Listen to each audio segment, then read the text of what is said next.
Welcome to Temple Forge. I'm Lindsay.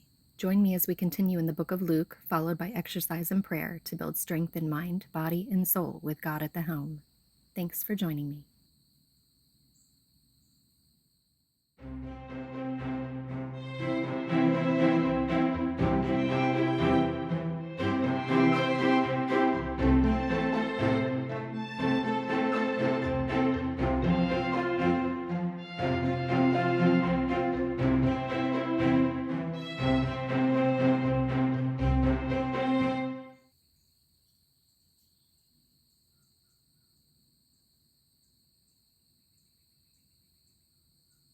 The book of Luke, chapter 19.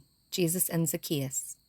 Jesus entered Jericho and made his way through the town. There was a man there named Zacchaeus. He was the chief tax collector in the region, and he had become very rich. He tried to get a look at Jesus, but he was too short to see over the crowd, so he ran ahead and climbed a sycamore fig tree beside the road, for Jesus was going to pass that way. When Jesus came by, he looked up at Zacchaeus and called him by name. "Zacchaeus," he said, "quick, come down. I must be a guest in your home today." Zacchaeus quickly climbed down and took Jesus to his house in great excitement and joy, but the people were displeased. "He has gone to be the guest of a notorious sinner," they grumbled. Meanwhile, Zacchaeus stood before the Lord and said, "I will give half my wealth to the poor, Lord, and if I have cheated people on their taxes, I will give them back 4 times as much." Jesus responded, "Salvation has come to this home today, for this man has shown himself to be a true son of Abraham. For the Son of Man came to seek and save those who are lost." Parable of the 10 Servants. The crowd was listening to everything Jesus said, and because he was nearing Jerusalem, he told them a story to correct the impression that the kingdom of God would begin right away. He said, "A nobleman was called away to a distant empire to be crowned king and then return. Before he left, he called together 10 of his servants and divided among them 10 pounds of silver, saying, 'Invest this for me while I am gone.' But his people hated him and sent a delegation after him to say, 'We do not want him to be our king.' After he was crowned king, he returned and called in the servants to whom he had given the money. He wanted to find out what their profits were. The first servant reported, 'Master, I invested your money and made 10 times the original amount.' 'Well done,' the king exclaimed. 'You are a good servant. You have been faithful with the little I entrusted to you, so you will be governor of 10 cities as your reward.' The next servant reported, 'Master, I invested your money and made 5 times the original amount.' 'Well done,' the king said. 'You will be governor over 5 cities.' But the third servant brought back only the original amount of money and said, 'Master, I hid your money and kept it safe. I was afraid because you are a hard man to deal with, taking what isn't yours and harvesting crops you didn't plant.' 'You wicked servant,' the king roared. 'Your own words condemn you. If you knew that I'm a hard man who takes what isn't mine and harvests crops I didn't plant, why didn't you deposit my money in the bank? At least I could have gotten some interest on it.' Then, turning to the others standing nearby, the king ordered, 'Take the money from this servant and give it to the one who has 10 pounds.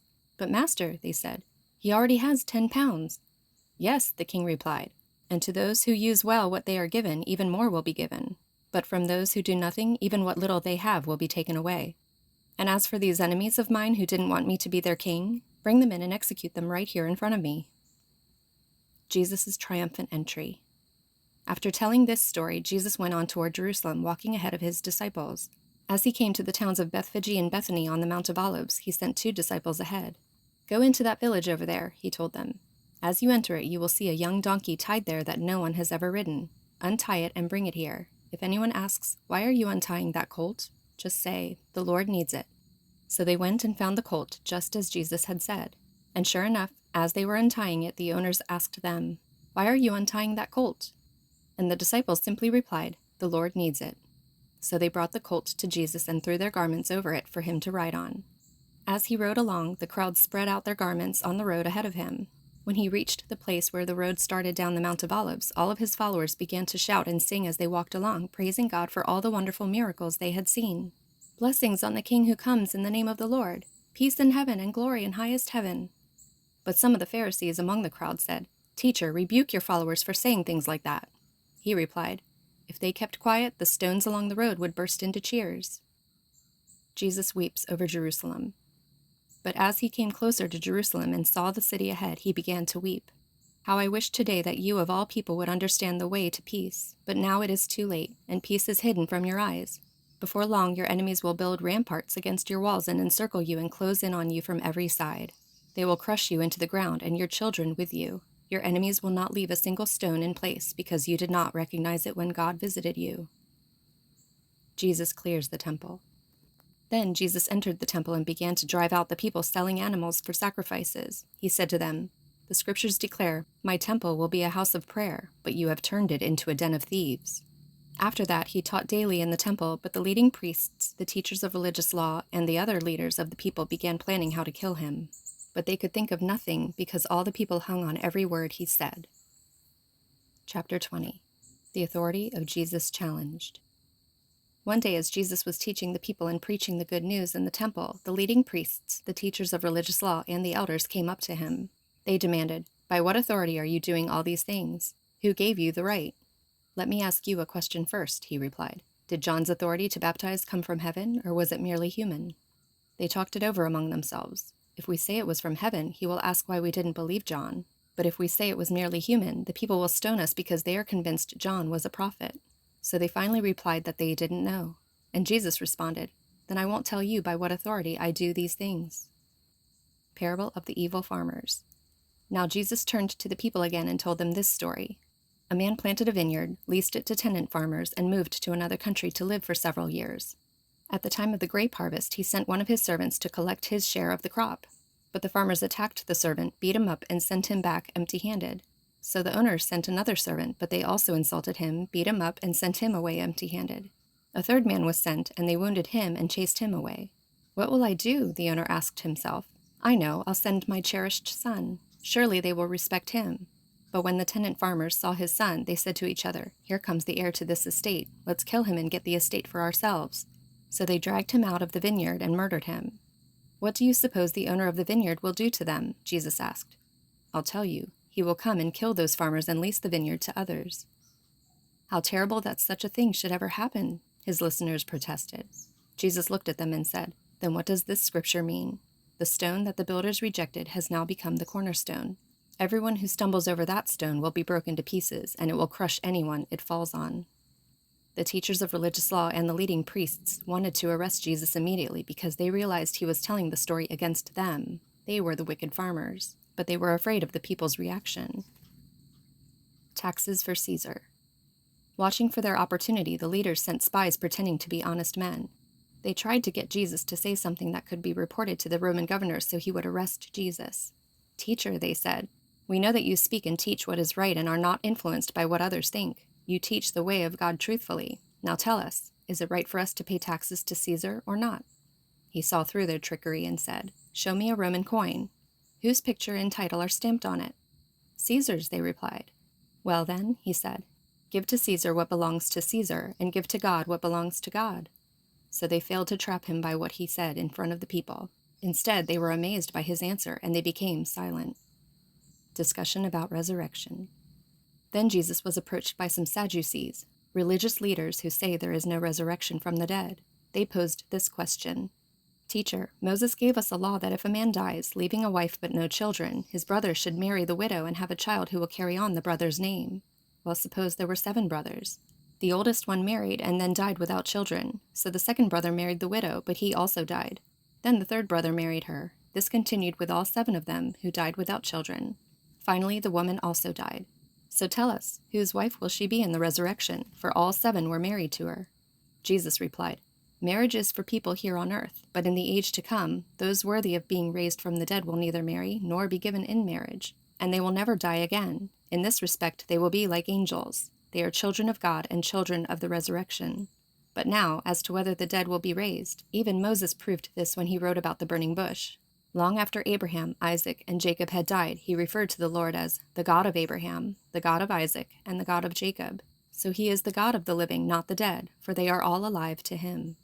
"Well said, teacher," remarked some of the teachers of religious law who were standing there, and then no one dared to ask him any more questions. Whose son is the Messiah? Then Jesus presented them with a question. "Why is it," he asked, "that the Messiah is said to be the son of David? For David himself wrote in the book of Psalms, 'The Lord said to my Lord, sit in the place of honor at my right hand until I humble your enemies, making them a footstool under your feet.' Since David called the Messiah Lord, how can the Messiah be his son?" Then, with the crowds listening, he turned to his disciples and said, "Beware of these teachers of religious law. for they like to parade around in flowing robes and love to receive respectful greetings as they walk in the marketplaces, and how they love the seats of honor in the synagogues and the head table at banquets. Yet they shamelessly cheat widows out of their property and then pretend to be pious by making long prayers in public. Because of this, they will be severely punished.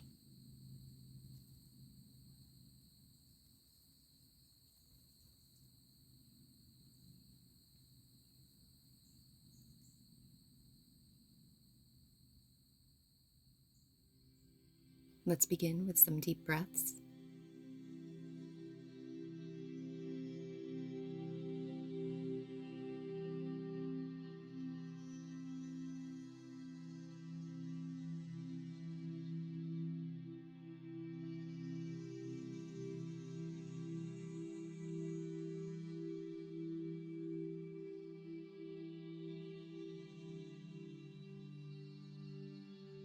Twist side to side.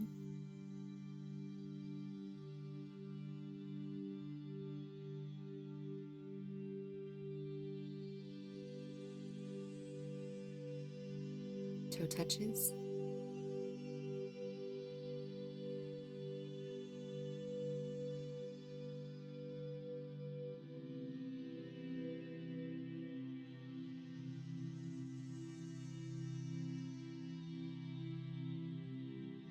Big arm circles forward and backward.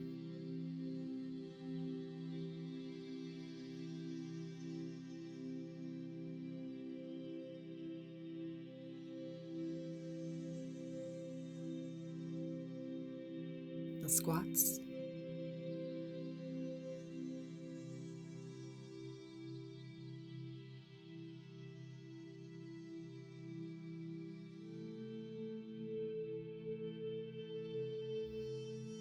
Open up the hips.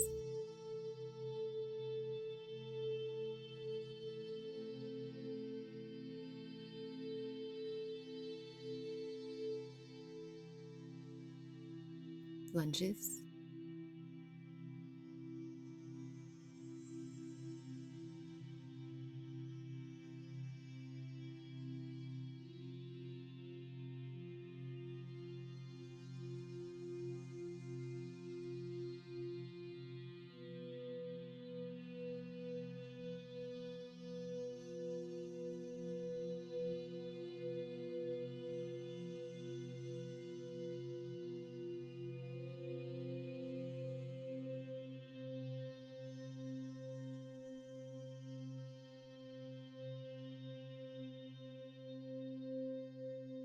Switch legs.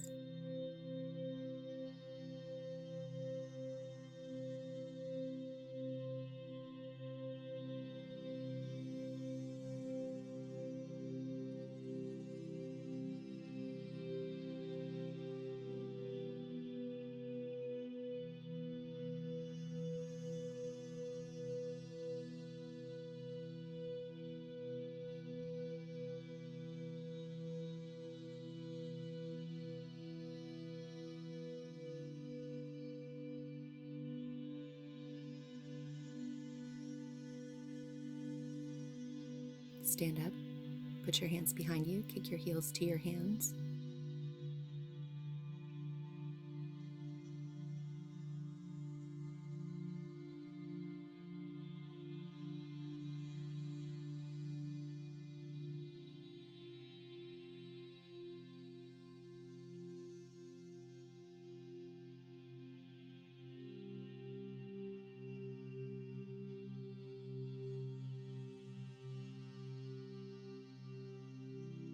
Our first exercise is running in place.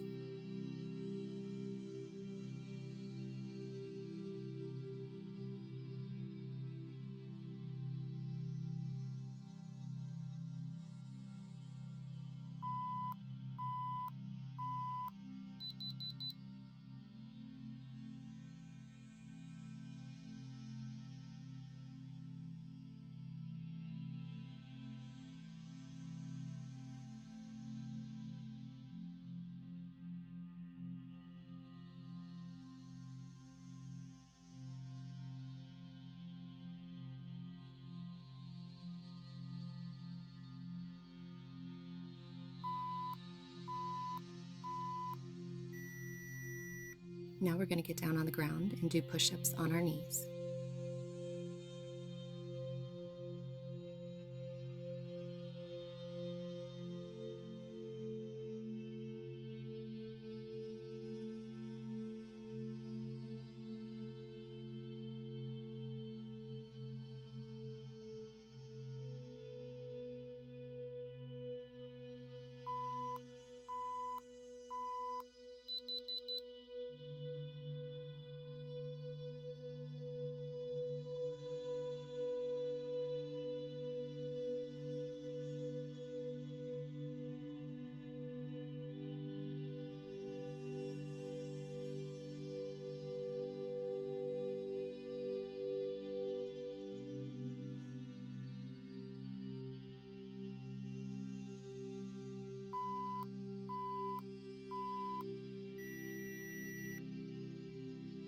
Next, we're going to stand up and do golf swings.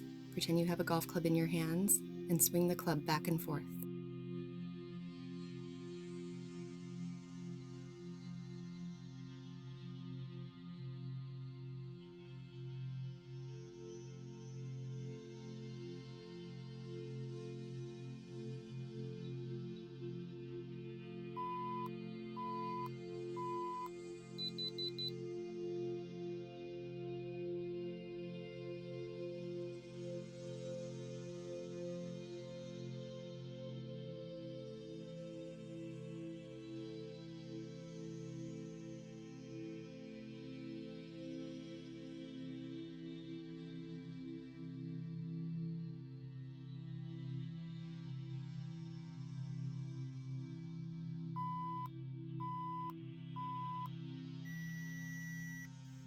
Now we're going to get back down on the ground, putting one arm in front of the other, raise one arm into a side plank position, and bring it back down and do the other arm.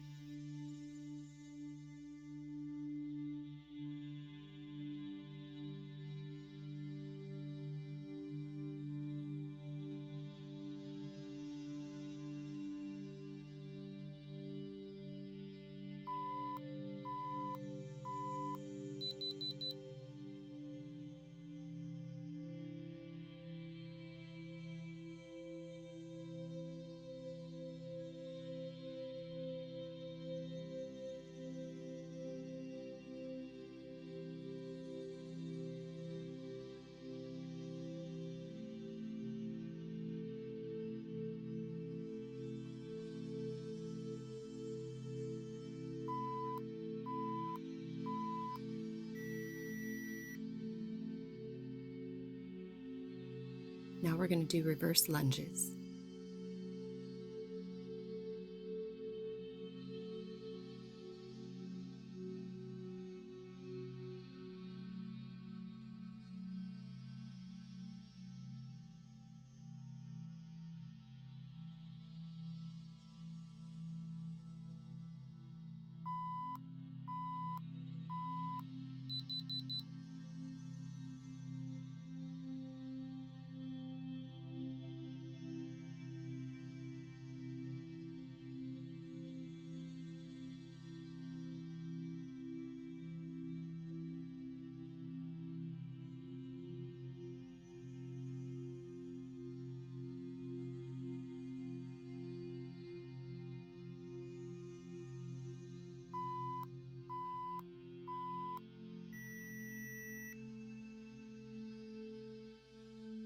Now we're going to do squat twists.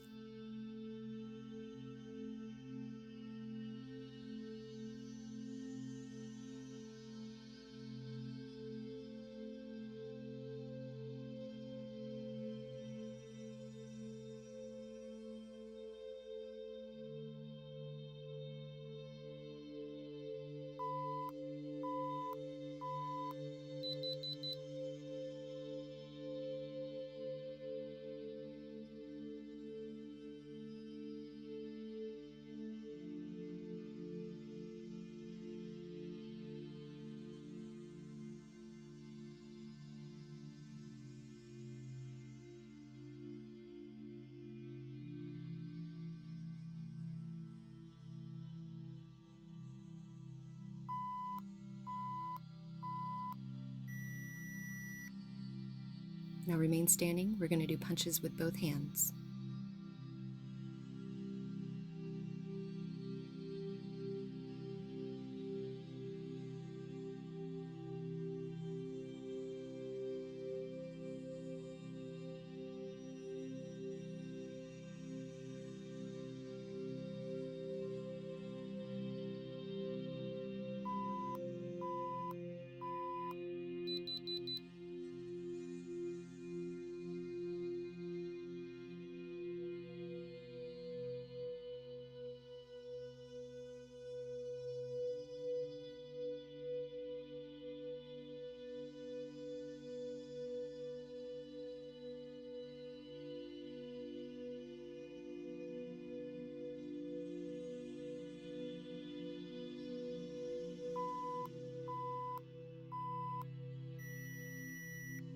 Now we're going to get back down on the ground in a bridge position. And we're going to bring a knee to the chest, bring it back down and alternate.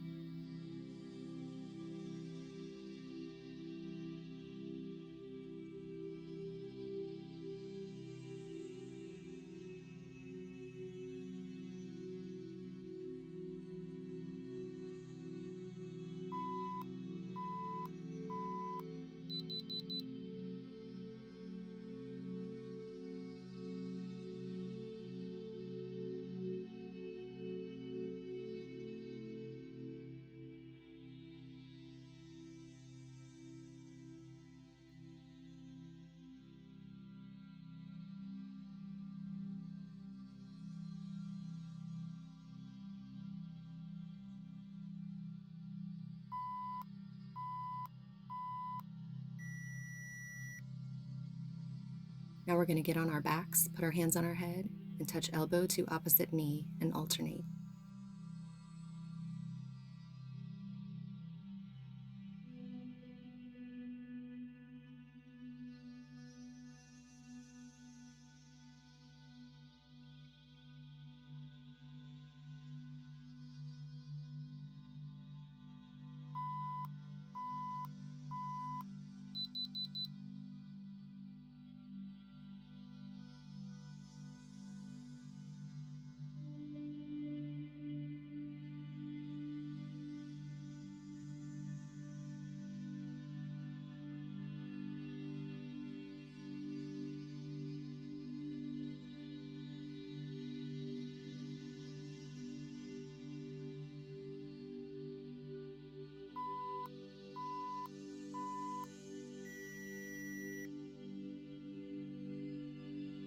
Now we're going to do an elbow plank.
Let's get in an extended child's pose and stretch the back.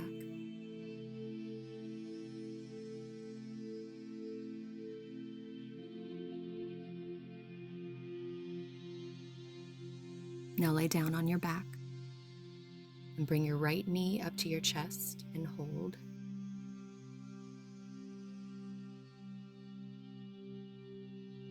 Now extending your right arm out. With your left hand, bring your right knee over to the other side and try to keep your shoulders on the ground. Now bring the knee back to your chest and bring it down on the ground. Switch knees.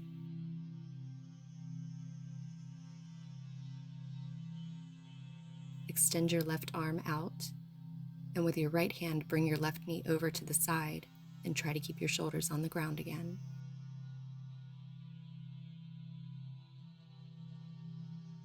Now bring your left knee back to your chest and release the stretch.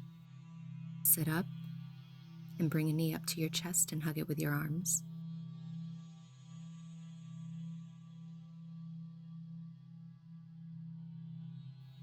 Switch knees.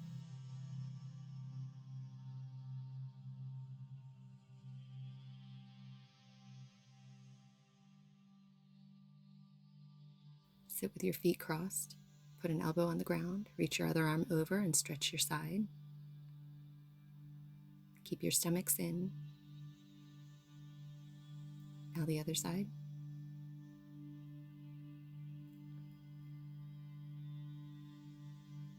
Switch feet position. And do it again.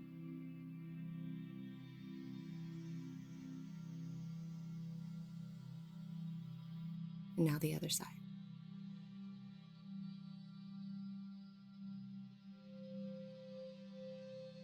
Walk it out with your hands.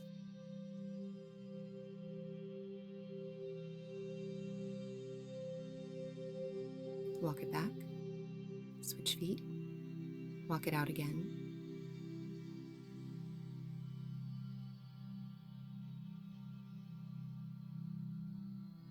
And walk it back. Bring an arm across your chest and hold with your other arm. Now switch arms.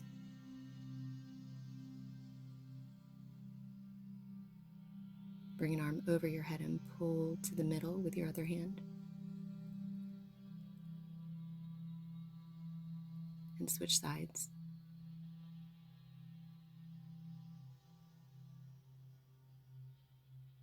Stand up. Twist side to side.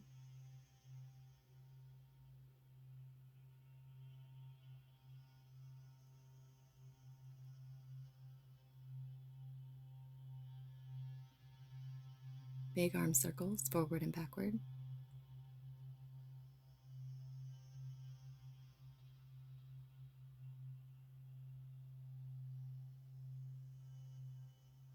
Lunges.